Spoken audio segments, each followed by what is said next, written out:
उत्सव कथाएं चैनल में आपका खूब खूब स्वागत है। आज की प्रस्तुति कली हनुवाणी अध्याय 9 अपूर्ण भाग 3। उर्मी हनुमान जी से बोली, समझ गई देव। उर्मी ने जब यह कहा तो उसे विचित्र सा लगा। जो समझा नहीं जा सकता उसको वह नहीं समझी थी। जो समझा जा सकता था उसी को समझकर उसने सारांश प्रस्तुत किया। एक पूर्णतः मुक्त आत्मा जो भी दृश्य जीना चाहे वह उस दृश्य के लिए आवश्यक कर्म और इच्छाएं थोक में धारण कर सकती है। पूरी लिंग कुंजी एक साथ धारण कर सकती है।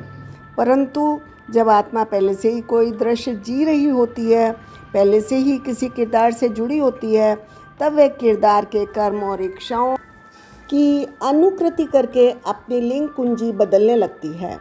यदि किरदार पानी पीने की इच्छा रखता है तो सुप्त आत्मा शून्य सुरंग से उसी इच्छा को धारण कर लेती है।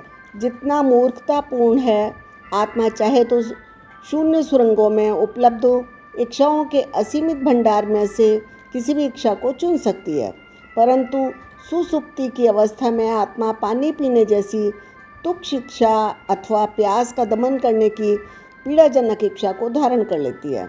किरदार की अनुकृति करने की इस प्रवृत्ति के कारण आत्मा को कष्टदायक दृश्य जीने पड़ते हैं। हनुमान जी ने कहा, इस बात को स्पष्ट करने के लिए मैं आपको कुछ सादृश्य देता हूँ, परंतु सादृश्यों में जाते समय ध्यान रखना चाहिए आप उसमें बहते न चले जाएं। एक सीमा के पश्चात सादृश्य से बाहर निकल आना चाहिए। हम उन रहस्यों की चर्चा कर रहे हैं जो काल आकाश के पार का बोध कराते हैं। कोई भी सादृश्य आपको आत्मबोध की यात्रा पूर्ण नहीं करा सकता। कोई भी सादृश्य एक सीमा तक ही प्रकाश डालता है। यदि आप उस सीमा से आगे गए तो सादृश्य आपको भटकाने लगता है। पहला सादृश्य खोई हुई भेड़ का है।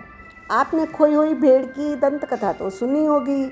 हाँ देव, धनुष एक बार फिर खड़ा हो गया, बड़ी रुचि के साथ कहानी सुनाने लगा। एक जिज्ञासु पर्यटक एक बार रहस्यमय घाटी का भ्रमण करने के लिए गया। वह जगह उसके लिए पूरी तरह से नई थी।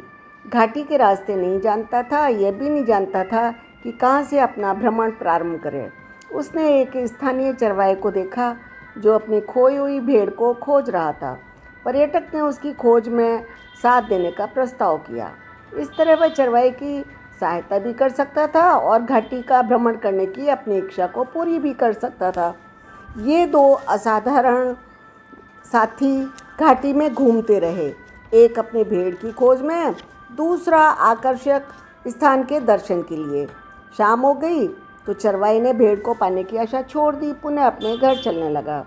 पर्यटक भी उसके साथ ही चला गया। रात में उसी के घर ठहरा।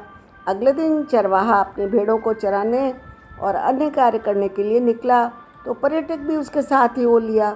पर्यटक अब घाटी में घूमने के रस का आदी हो चुका था। घाटी के दृश्यों का सौंदर्य रस ही नहीं, अपितु कठिनाइयों का कड़वा रस और थक हारने के पश्चात विश्राम करने का मीठा रस भी व्यसनकारी था। चरवाहे ने पर्यटक को इस अनुबंध पर अपने साथ ले लिया कि वह भेड़ों की देखभाल करने में उसकी सहायता करे। पर्यटक को चरवाहे का काम करना तो आता नहीं था, इसलिए उसने चरवाहे की अनुकृति करनी शुरू कर दी। कई दिनों तक ऐसा ही चलता रहा। अंततः वह भूल गया कि वह पर्यटक है, चरवाहा नहीं। वह अपनी वास्तविक पहचान ही भूल गया। किंवदंती यह है कि आज तक वह उस घाटी में भटक रहा है, उन भेड़ों को चरा रहा है जो उसकी हैं ही नहीं। वह एक चरवाहे के जीवन की सभी कठिनाइयों को झेलता है। उसे ऐसा करने की कोई आवश्यकता नहीं थी, परंतु वह चाहता तो सब कुछ छोड़ सकता था और फिर से पर्यटक बन सकता था। किसी अन्य पर्यटक स्थल का आनंद लेने जा सकता था। उसकी अज्ञानता के अलावा उसे कोई नहीं रोक रहा है। यदि भाग्य उसका साथ दे तो कदाचित उसे कोई गुरु मिल जाए जो उसे ज्ञान करा दे कि वह वास्तव में कौन है, अन्यथा वह अनंत काल तक घाटी में भटकता रहेगा। चिरंजीवी गुरु ने कहा, बहुत अच्छे धनुष, इस सादृश्य में पर्यटक आत्मा है, चरवाहा किरदार है। ब्रह्मांड में घटित हो रहे दृश्यों को जीने के लिए एक आत्मा को एक किरदार से जुड़ना पड़ता है। जब तक आत्मा दृश्यों का आनंद ले रही है, उसका किरदार के साथ यात्रा करना ठीक है।